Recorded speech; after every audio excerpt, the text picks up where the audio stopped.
Right before freshman year officially kicked off, I was scrolling through the incoming class group, me when I saw a girl asking if it was allowed to bring a baby to the dorms. At the time, I just thought it was a bizarre joke and scrolled past. Until move-in day. The second I pushed open the door to room 1306, I saw her, my newly assigned roommate, Sloan, sitting on the edge of her bed cradling a newborn. The baby was impossibly quiet. Sloan looked up at me, a bright, effortless smile spreading across her face. She immediately stood and held the infant out toward me. Hey. I just need to run downstairs to hand in some financial aid paperwork, she said, her tone casually urgent. Could you just hold little Poppy for a sec? Literally just 5 minutes.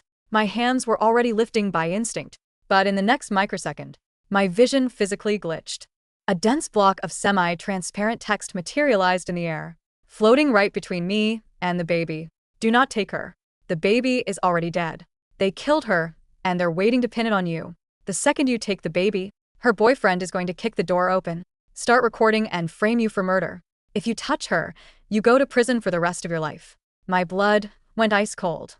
I froze, my muscles locking up. Sloan was still smiling. Harper, she pushed the baby an inch closer. Come on, we're roommates. Don't tell me you can't even do a tiny favor. I violently yanked my hands back, grabbing the handle of my suitcase. I dragged it backward until my spine hit the door frame. The smile on Sloan's face faded inch by inch. Instantly, her eyes welled up. Tears spilled over her lashes. With practiced ease, she pulled the baby back to her chest, her voice trembling with sudden, overwhelming victimhood.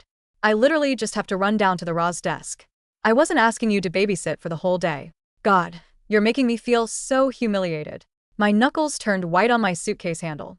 A wave of sickening dread washed over me.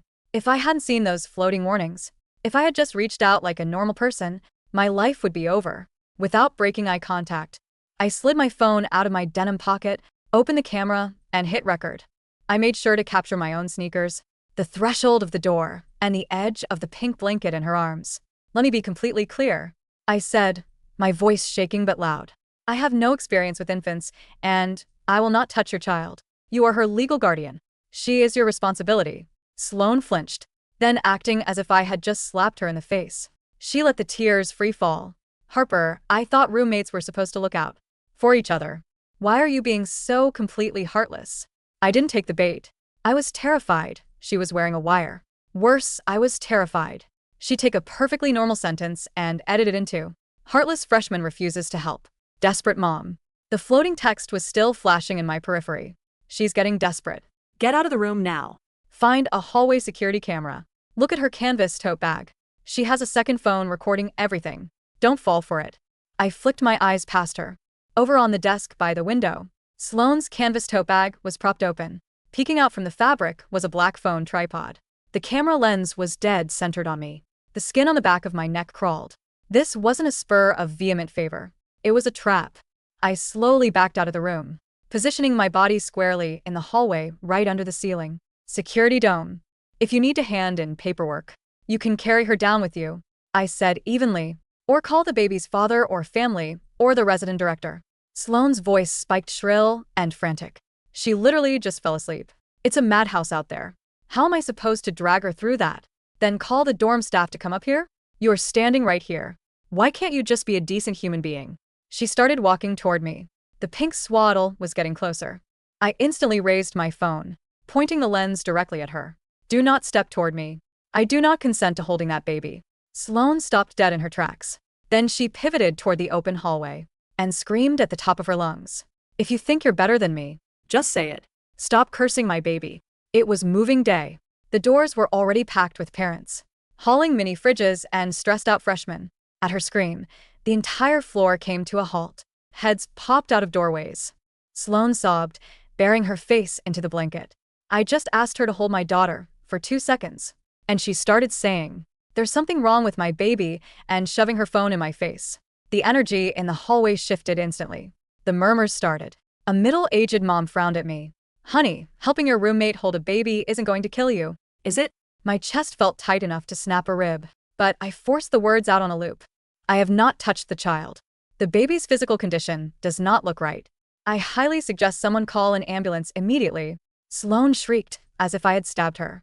Are you wishing death on my daughter? Why are you so terrified of letting a medic see her? I demanded, my voice cutting through the whispers. What? What kind of mother fights medical help?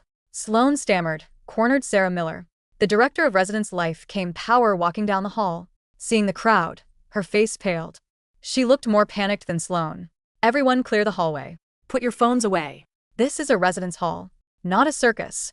The crowd shuffled back, but nobody actually left. Sarah saw the phone in my hand and immediately pointed. Harper, put the camera down now. I didn't lower it. Sarah, the baby is completely unresponsive.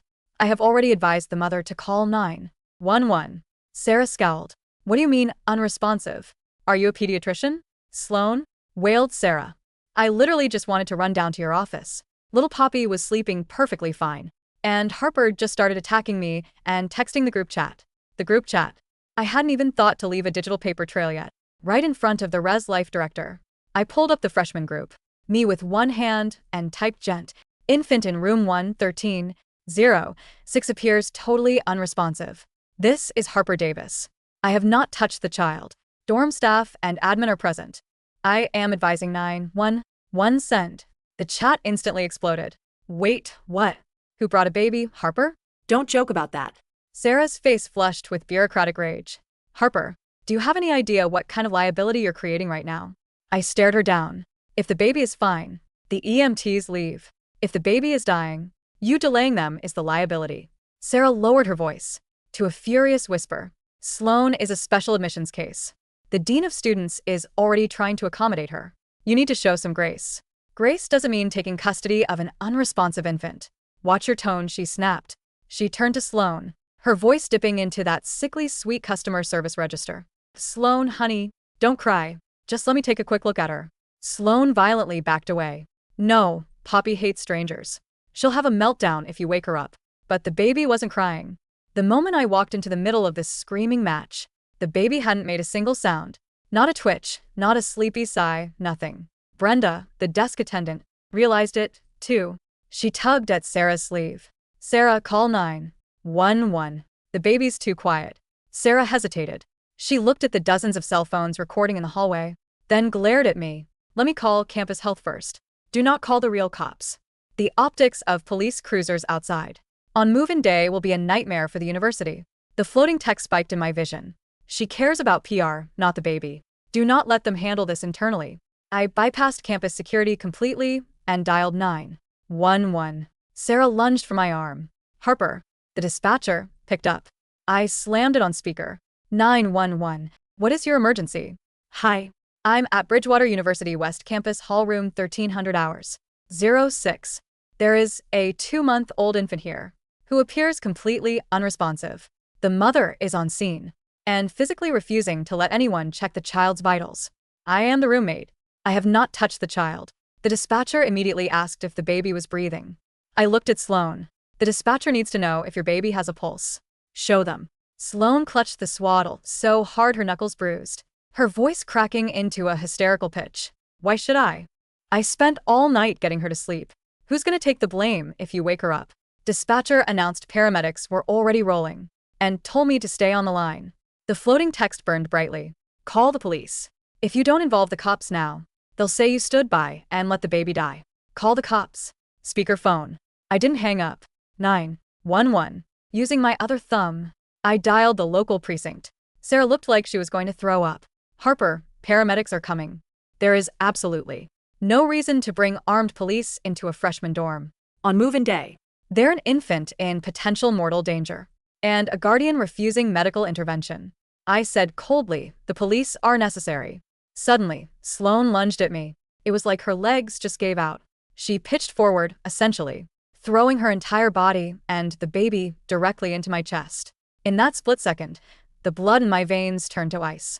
I practically launched myself backward, slamming hard against the cinderblock wall of the hallway. My suitcase tipped over and crashed to the floor. Sloan hit the ground. The pink blanket slipped open. A tiny, fragile arm dropped out. The skin was a waxy, bluish gray. The tiny fingers were curled tight. Not a single twitch of movement. The entire hallway went dead silent. Even Sarah froze, her jaw dropping. I raised my phone higher, making sure the camera captured the distance between me and Sloan. On the floor, You just threw yourself at me, I said, my voice vibrating with adrenaline. I did not touch you, and I did not touch that child. Sloan sat on the linoleum, her shoulders shaking with violent sobs. Why did you dodge me, Harper? What did you know? Why did you dodge? At her words, the crowd's suspicious stares whipped right back to me. I gripped my phone. All I know is that your baby needs a doctor. The sirens arrived faster than I expected. As the paramedics rushed up the stairwell with their jump bags, a guy in a black t-shirt shoved his way through the crowd. He had a temporary visitor pass on his neck, and a phone gripped in his hand. The camera lens was pointed straight at my face. Which one of you is Harper? His voice was a violent boom that rattled the hallway. Are you the bitch bullying my girlfriend? The second Sloan saw him, her crying shifted into an ugly, theatrical wail. Trent. They're all saying there's something wrong with Poppy. I'm so scared. Trent charged at me, raising a hand to shove me. Who the fuck do you think you are? If something happens to my daughter, I will end you. A young patrol cop stepped in, catching Trent by the chest and shoving him back. Back up. Now. Trent kept filming. Everyone, look at her. Look at this. First day freshman. Her roommate brings the baby to school, and instead of helping, she calls the cops to terrorize her. I stood next to Brenda, my palms sweating so hard my phone was slipping. Keep recording, I said. My camera has been rolling since the second I walked in. Friend's hand jerked slightly. A flicker of real panic crossed his eyes, but he recovered quickly with a sneer. You think having a video makes you look less like a sociopath? The head paramedic dropped to one knee next to Sloan. Ma'am, hand me the infant. We need to check her vitals. Phone shrank back into the lockers. No, she's sleeping. Leave her alone. The medic's voice lost its bedside manner. If the infant has been unresponsive this long, I need to check her airway immediately. She's just tired, Sloan sobbed, clutching the blanket like a shield. Detective Russo, an older, worn-out-looking cop who would later take my statement, stepped forward. His voice was gravelly and absolute. Ma'am, hand the baby over. Trent jumped in front of Sloan. Do you have a warrant? You can't touch my kid. Russo didn't even blink. In a medical emergency involving a minor, I don't need your permission. Move. Brenda leaned in and whispered in my ear. Harper, step back a little more. Don't let either of them brush against you. I nodded, sliding over by the fire extinguisher. The hallway security camera had a perfect angle on me here, and I had a perfect angle on them. A barrage of text in my vision was flashing furiously. Stay back. Trent is waiting for you to intervene. The canvas bag, the old phone. Do not let them touch the bag. Protect yourself before you play hero. I stared through the open doorway at Sloan's desk. Canvas tote. The tripod had been knocked slightly askew, but the black phone was still nestled inside. I turned to Detective Russo. Officer, inside the room. In the canvas tote bag on the desk, there is a hidden recording device. Please do not let anyone remove it from the scene. Trent's face drained of color. What the hell are you talking about? He instinctively lunged toward the dorm room. The young patrol cop threw his arm across the doorway. Crime scene is locked down. Nobody touches anything. Sarah finally found her voice. Harper, stop making wild accusations against your peers. I looked at her. The police will figure out if it's an accusation or a fact. Sloan, sobbing, abruptly hitched.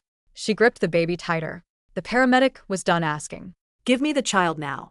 If you block me again, you are interfering with life-saving care. Russo nodded to his partner, who gently but firmly pried Sloan's arms away. The paramedic reached for the pink blanket. The very second his fingers grazed the baby's neck, Sloan let out a blood-curdling scream. Don't touch my daughter. She ripped her head up, her eyes bloodshot, and locked her gaze onto me. Harper, what did you do to her? What did you do to my baby before you ran out? Every single cell phone in the hallway pivoted to me. The paramedic's fingers pressed against little Poppy's neck. 2 seconds, 3 seconds. Those 3 seconds felt like an entire winter. Then the medic looked up, his face devoid of emotion. No spontaneous breathing, no carotid pulse initiating CPR. The rhythm of the paramedic's 2-finger chest compressions was sickeningly mechanical. 1, 2, 3, 4. Under the cold fluorescent lighting of the 13th floor hallway, the sound of the infant's ribs faintly yielding beneath the medic's thumbs echoed against the cinderblock walls. It wasn't the sound of life being restored. It was the dull, hollow thud of tissue that had already begun to stiffen. The second paramedic, a younger man with hollowed eyes, tore open a pediatric bag valve mask. But the moment his hand tilted Poppy's tiny chin backward to clear the airway, his fingers froze. He didn't squeeze the bag. He looked up at the lead paramedic, their eyes locking in a grim, Silent exchange that needed no words. Rigor mortis. The jaw was already locked. Harper, what did you do? Sloan shrieked again, her voice scraping against the ceiling tiles as she scrambled forward on her hands and knees. You took her. From me the second you walked in. You shook her. Trent, she broke my baby. The hallway erupted. Parents who had been casually holding cardboard moving boxes began shouting in horror. Freshmen backed against the walls, faces drained of color, their phones held high to capture the spectacle. Trent stepped forward, his heavy combat boots slamming against the linoleum. His Phone was held inches from my face, his knuckles white around the casing. You. Hear that, you psychotic freak? She confessed. My girlfriend trusted you for 5 fucking minutes and you murdered our daughter. The floating text in my vision didn't vanish. It flared, shifting from a dull azure to a scorching, needle-sharp amber. Warning. Adrenaline spike detected. Livor mortis is fixed in the posterior dorsal region. Estimated time of death, 4:15 a.m. to 6:30 a.m. Roommate assignment. Timestamp, 8 a.m. Do not engage physically with Trent Vance. Demand forensic evidence chain immediately. My lungs burned as I forced air past my locked throat. The urge to yell back, to scream that I hadn't touched the child, was clawing at my esophagus. But I knew the playbook. If I lost my temper, Trent had his viral clip. If I cried, it looked like guilt. If I touched him, he'd claim assault. I stood completely still, my back planted flat against the cold metal casing of the fire extinguisher directly beneath the campus security dome. Detective, I said, my voice cutting cleanly through Trent's ranting. I didn't look at Trent. I looked straight into Detective Russo's weathered, sunken eyes. Look at the baby's back. Russo's head snapped toward me. What? Look at the skin under the blanket, I stated, deliberately speaking at a measured, clinical pace for the 911 dispatcher who was still live on my speakerphone.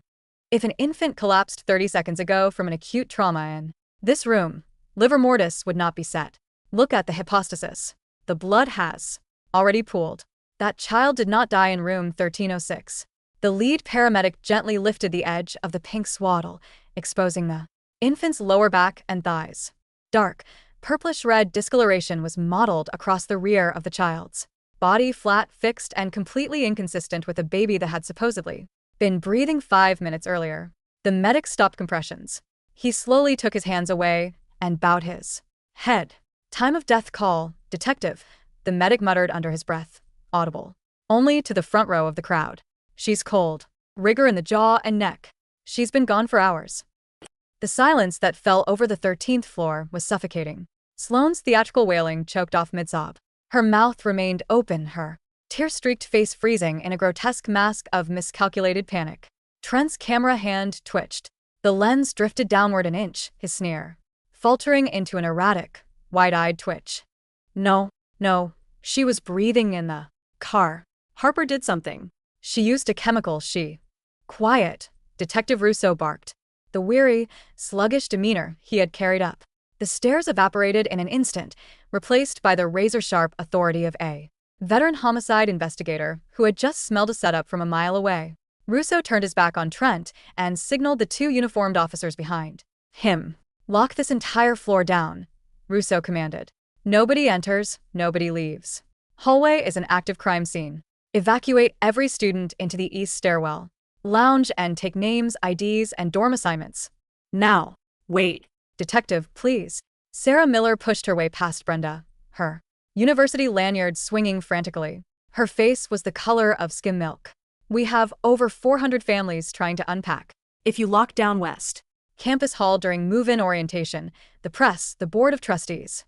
Ma'am, there is a dead infant on the floor of your university, Russo said, his voice dropping into a register that made Sarah physically recoil.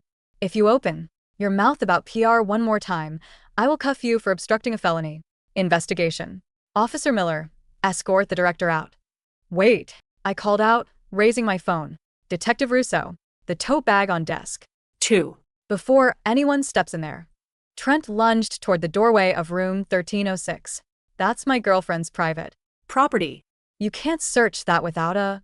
Before Trent could cross the threshold, the younger patrol officer grabbed Trent by the collar, spun him around, and slammed him chest first against the hallway. Lockers with a deafening metallic clang. Hands behind your back. Stop resisting. I'm not resisting. I'm a grieving father. You're assaulting a grieving father. Trent roared, thrashing against the metal. Russo didn't look at Trent. He slipped on a pair of black nitrile gloves from his tactical pocket, stepped carefully past the threshold of room 1306 without disturbing the floor, and approached the desk. With two gloved fingers, he reached into Sloan's canvas tote bag and lifted out the black mini tripod. The smartphone mounted on it was still warm. The small red light in the corner of its screen was blinking. Russo looked down at the display, then looked through the doorway directly at Sloan, who was still sitting frozen on the linoleum. Live streaming to a private cloud server, Russo murmured. He glanced at the angle of the lens, set up to frame the doorway. High definition, wide angle.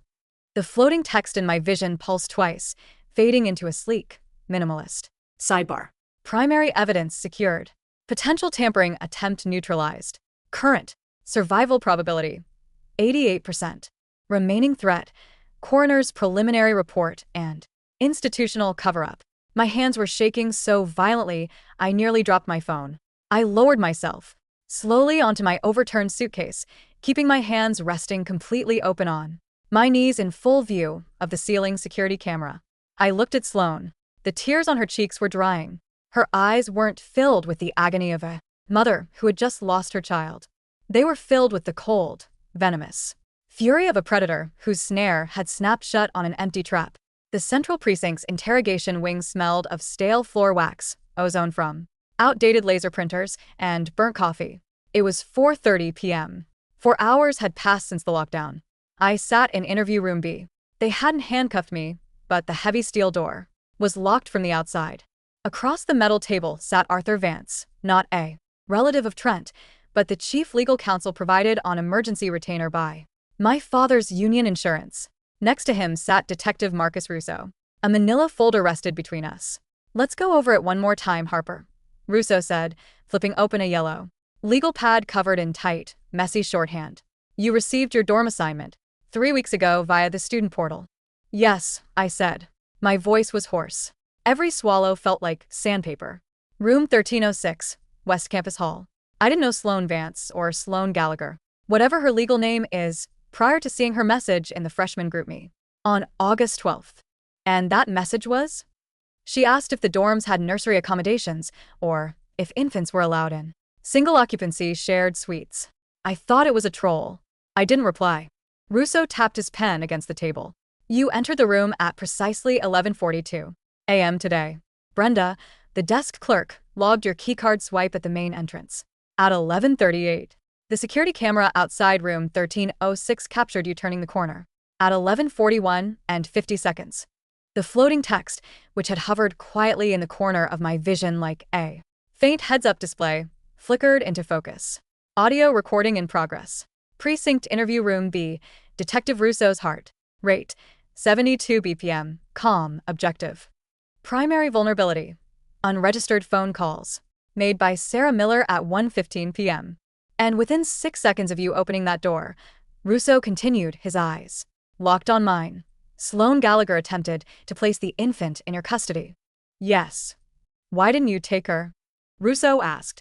His voice wasn't accusatory, it was flat, testing for an organic response. You're an 18-year-old girl on your first day of college. A crying or sleeping baby is held out to you by a panicked Peer. 99% of human beings reach out on pure motor reflex. Why? Didn't you? My lawyer leaned forward. Detective, my client has already answered this. She Felt an immediate instinctual danger. I want her to tell me. Russo interrupted smoothly. Harper, why did you pull back? I couldn't tell him about the glowing blue text that had materialized out of thin air. If I told a veteran homicide detective that a floating temporal interface had warned me the baby was a corpse, they'd transfer me from a homicide investigation straight to a psychiatric hold, and my credibility would be permanently destroyed. The baby didn't have muscle tone, I said steadily, holding Russo's gaze. when? Sloan stood up and thrust her forward. The baby's head didn't roll naturally with the movement. It stayed rigid against her chest, and then the blanket shifted. The color of the arm, it wasn't the pale pink of a sleeping newborn. It had a grayish, waxy cast. My mother is an oncology nurse. I grew up hearing about circulatory collapse and post-mortem changes. I knew within half a second that the child was dead. Russo stared at me for a long time. The silence in the room stretched until the hum of the fluorescent tube overhead seemed deafening. Finally, Russo reached into the manila folder and pulled out an 8 by 10 glossy photograph. He slid it across the metal table, turning it face up. It was an evidence photograph of the black smartphone seized from Sloan's canvas. Thick. The phone in the tote bag wasn't just streaming, Russo said quietly. It was connected to an encrypted peer-to-peer relay. The application running in the background was a custom client connected to a darknet escrow account. My lawyer frowned. An escrow account? For what? A bounty, Russo said, his jaw tightening. Trent Vance isn't a student at Bridgewater. He's 24, with 2 prior convictions for aggravated identity theft and insurance fraud in Pennsylvania. Sloan Gallagher isn't a freshman either. She used a stolen social security number belonging to a girl from rural Ohio who passed away in a car accident 3 years ago. The air left my lungs in a cold rush. She isn't a student? The university's admissions office failed to flag the forged FAFSA application because it was submitted through an expedited special talent diversity grant program handled directly by the administration's outreach office, Russo explained, his voice laced with bitter disgust. Sarah Miller signed off on the expedited room key assignment yesterday afternoon without running the mandatory background check. Sloan had access to room 1306 24 hours before you even packed your car. Alert. Escrow details unlocked. Target designation: Harper Davis. Contract type: provocation and wrongful death pinning. Payout amount: $250,000. Originating entity: the Holloway Trust. The text burned so brightly against my retinas that I flinched. The Holloway Trust. The name struck me like a physical blow. My breath hitched. Harper, my lawyer asked, noticing my sudden rigidity. Are you all right? Whose baby was that? I whispered, my voice trembling for the first time all day. If Sloan isn't a freshman, who is Poppy? Russo closed the folder with a sharp slap. That's the part that makes this a state-level homicide, Harper, Russo said. The infant wasn't named Poppy. Her legal name was Eleanor Holloway. She was kidnapped from a private pediatric clinic in Hartford, Connecticut, at approximately 3 o'clock yesterday morning. The pieces of the nightmare slammed together with the brutal clarity of a guillotine blade. The Holloway family owned one of the largest pharmaceutical logistics networks on the eastern seaboard. 7 months ago, the patriarch, Arthur Holloway, had passed away, triggering a vicious, multi-million-dollar probate war between his surviving second wife and his estranged children from his first marriage. Eleanor Holloway had been the sole surviving direct heir to a trust fund valued at over $40 million, a trust fund that stipulated the entire balance would revert to Arthur Holloway's eldest son, Julian Holloway, if the child died without surviving issue before her first birthday. Trent Vance was Julian Holloway's illegitimate stepbrother. They hadn't just planned a petty dorm prank to go viral on TikTok. They had stolen the baby, killed her during the transit, or through sheer negligent incompetence in an off-campus motel room when the infant wouldn't stop crying and realized they were looking at the electric chair for capital kidnapping and murder. In a frantic, cocaine-fueled panic, Trent and Julian had concocted a plan. Plant the dead child on an unsuspecting, completely unconnected college freshman during the chaotic chaos of move-in day. If they could stage a video showing the newly assigned roommate taking custody of the baby, followed by an immediate discovery of the infant's death, they could manufacture reasonable doubt, pin the fatal blunt trauma or suffocation on a panicked, overwhelmed 18-year-old, and muddy the forensic timeline. Enough to tie up the Connecticut kidnapping investigation in jurisdictional limbo. And Sarah Miller, terrified of losing her 6-figure administrative salary and desperate to bury any hint of an admission scandal, had nearly handed them the knife to cut my throat. Database sync complete. Julianne Holloway private comms intercepted. Location: private terminal, the Palmer Hotel, 2.4 miles away. Flight manifest registered. Flight 412 to Zurich at 2100 hours Eastern Standard Time. Time remaining before flight: 2 hours 14 minutes.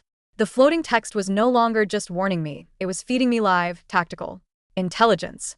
I looked up at Detective Russo. Detective. Where is Trent Vance right now? In holding downstairs, Russo replied. He's demanding a public defender and refusing to provide the passcode to his primary phone. He's not waiting for a public defender, I said, my voice hardening with an intensity that surprised even myself. He's stalling until 9 o'clock. Russo narrowed his eyes. What makes you say that? Trent's phone, I said, thinking at lightning speed to translate the systems, floating data into believable deductions. When he ran down the hall with his camera, I saw a VIP guest parking pass hanging from his rearview mirror in the video reflections on my phone. It had the crest of the Palmer Hotel. If Trent is working for someone with real money, someone connected to Eleanor Holloway, they aren't waiting around to see if Trent gets bail. They're scrubbing the trail. Russo stood up so fast his metal chair screeched against the concrete floor. He didn't dismiss me. He had already seen me correctly identify the fixed liver mortis, the hidden camera, and the forged identity. Stay here with your counsel, Russo ordered, already pulling his service weapon from the lockbox by the door and unholstering his radio. Dispatch, this is Russo. I need an immediate tactical hold on all outbound private charters at Metro Airport and send a 2-man unit to run the guest registry at the Palmer Hotel under the name Holloway. Code 3. The door slammed shut. The deadbolt engaged with a heavy, final click. My lawyer stared at me, his mouth slightly agape. Harper, how on earth did you spot a hotel crest in a cell phone reflection? I looked at my lap, where the faint blue numbers were counting down. Countdown, 2 hours 11 minutes and 43 seconds interception status. In progress. Risk factor to user. Elevated. A secondary device in dorm room 1306 has not been found. My stomach dropped into a bottomless void. A secondary device. Not a camera. Trent hadn't just wanted to frame me with the video. If the video failed, they needed physical proof that the murder weapon or lethal substance had been in my possession. Mr. Vance, I said, grabbing my attorney's arm with a grip that made him wince. We have to go back to the campus right now. Harper, are you insane? That dorm is a cordoned crime scene. They planted something in my luggage, I whispered, the icy reality crystallizing in my brain. When Sloan lunged at me and I dodged, she didn't just fall. Her hand hit my open suitcase on the floor. She dropped something into my front pocket. The university campus was a ghost town draped in flashing red and blue strobe lights. Yellow crime scene tape fluttered violently in the humid August breeze, strung between the concrete pillars of West Campus Hall. The moving trucks had all been diverted. Hundreds of students were gathered behind the barricades across the campus quad, their voices buzzing in a low, anxious drone as local news vans extended their satellite masts into the night sky. Because my lawyer was on the scene and Detective Russo had left a priority standing order regarding my status as the primary complaining witness, the perimeter patrol allowed our squad car through to the rear loading dock. Sarah Miller was standing on the steps of the administration annex, flanked by 2 university attorneys in tailored suits. When she saw me step out of the vehicle accompanied by my legal counsel, her face flushed with desperate, indignant fury. Harper Davis, Sarah shouted, marching toward the police barricade. You are trespassing on restricted university grounds. You have incited a catastrophic, campus-wide panic, breached student privacy protocols by broadcasting sensitive residential communications and… Sarah, my lawyer said, stepping between us with a voice like a whip cracking. If you take one more step toward my client, I will file an emergency injunction and an immediate federal civil rights lawsuit against you personally for gross negligence, facilitation of child endangerment, and willful obstruction of a capital murder investigation. Sarah stopped dead in her tracks. The 2 university attorneys behind her immediately grabbed her elbows, pulling her back and whispering frantic warnings into her ears. Detective Russo's team has already swept the hallway, the young patrol officer stationed at the door told us, tipping his hat. State Police Forensics is inside room 1306 right now completing the alternate light source sweep. Crime scene contamination risk, severe. State Forensics has not checked the lining of the suitcase. Object detected, 10 milliliters vial of concentrated succinylcholine, packaged with forged prescription bearing Harper Davis's name.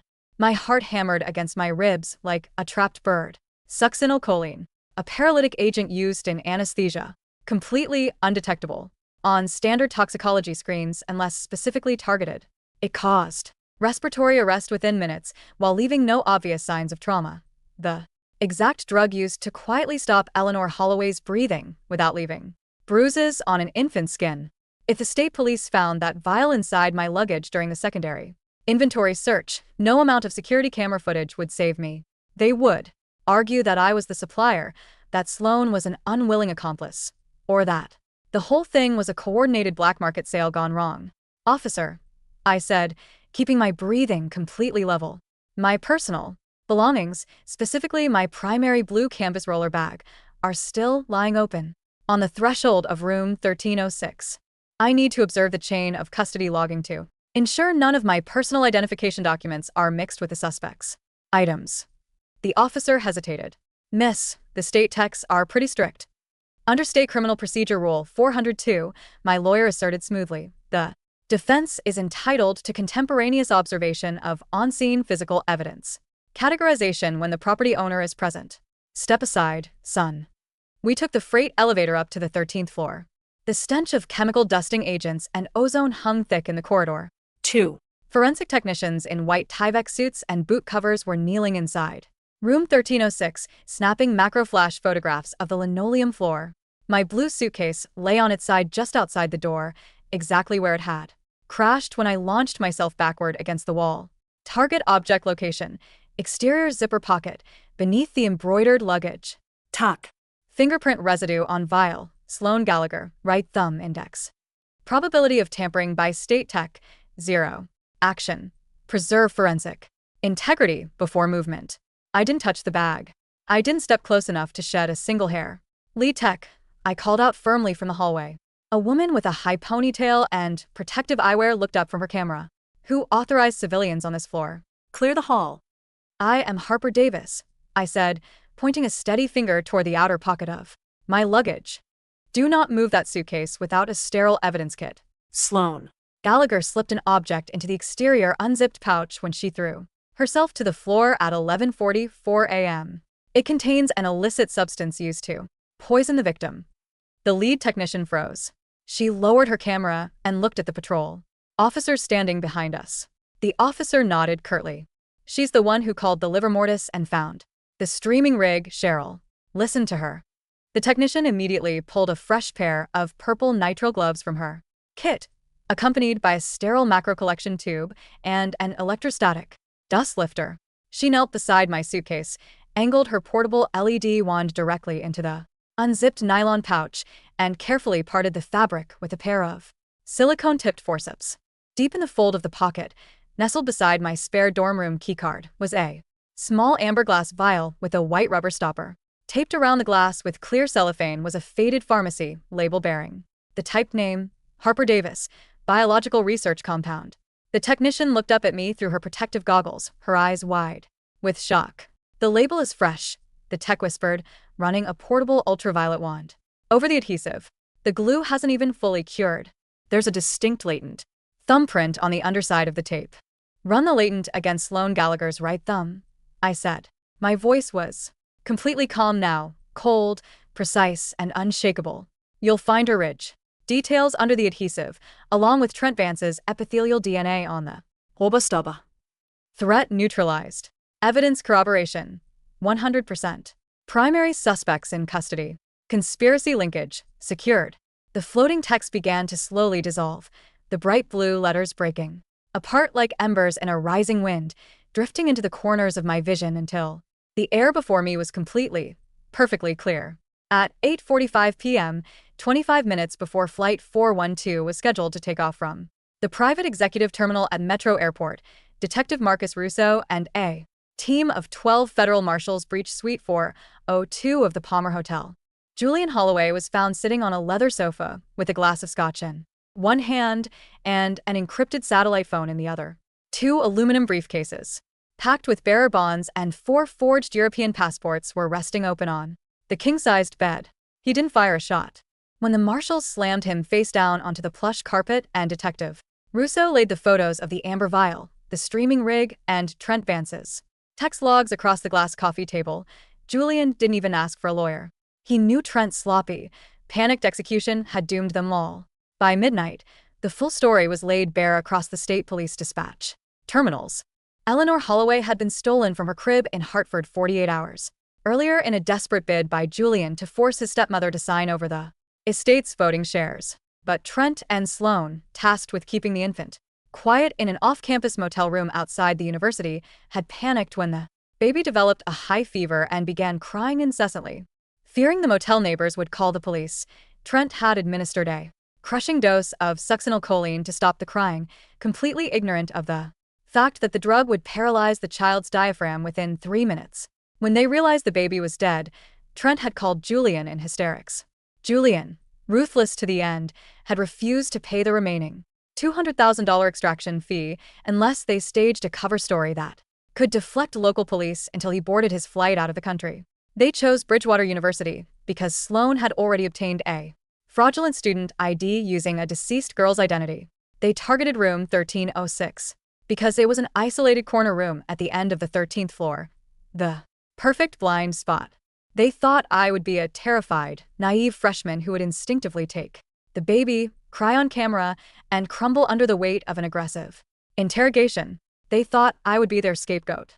They didn't know that my eyes had seen every move on the board before their hands had even touched the pieces. The sun broke over the eastern horizon of the university campus at 6:15 a.m., painting the brick facades and green lawns in shades of gold and amber. The police tape had finally been taken down. Sarah Miller had been officially suspended without pay by the Board of Trustees. At 4 a.m, pending an independent criminal review for administrative negligence and falsification of residential records.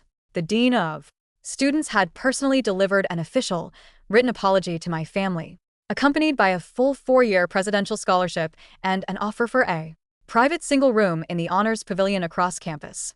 I stood in the courtyard of West Campus Hall, a hot cup of black coffee warming my hands. My father was loading my blue suitcase into the trunk of our car. The vial had been securely transferred to the state crime lab, and my belongings had been thoroughly sanitized and returned. Brenda, the desk attendant who had stayed by my side throughout the entire ordeal, walked over with a soft smile on her tired face. She handed me a fresh, gold-stamped room keycard. Building 4, room 101, Brenda said softly. Ground floor.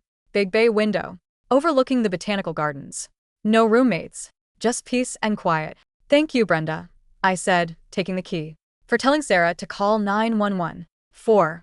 Standing near me, Brenda smiled gently, her eyes crinkling at the corners. You saved yourself, Harper. I've been sitting at that front desk for 20 years. I've seen kids freeze, I've seen kids panic, and I've seen kids lie. But you stood there, like a stone wall in a hurricane. I've never seen anyone keep their head like that. I looked down at the coffee in my hands. The dark surface reflected the clear, blue morning sky. There were no glowing letters floating over the grass. No status updates. No probability calculations. No biometric readouts. Whatever that glitch had been, whether it was an unexplainable temporal tear, an anonymous digital guardian hacking my optical nerves through an experimental retinal frequency, or simply the deepest, most primal survival instinct of my own mind manifesting as a tactical HUD, it was gone. It had done what it came to do. It had kept me alive. Harper, my dad called out from the trunk, slamming the latch shut and wiping his brow with a forearm. Everything's packed. You ready to head over to the honors dorm and set up your room? I took a deep, clean breath of the crisp morning air. The tightness in my chest Was gone. the cold fear that had frozen my veins when Sloan smiled at me in room 1306 had completely melted away. I slid the gold keycard into my denim pocket. Yeah, Dad, I said, walking toward the car with a steady, confident stride. Let's go start freshman year.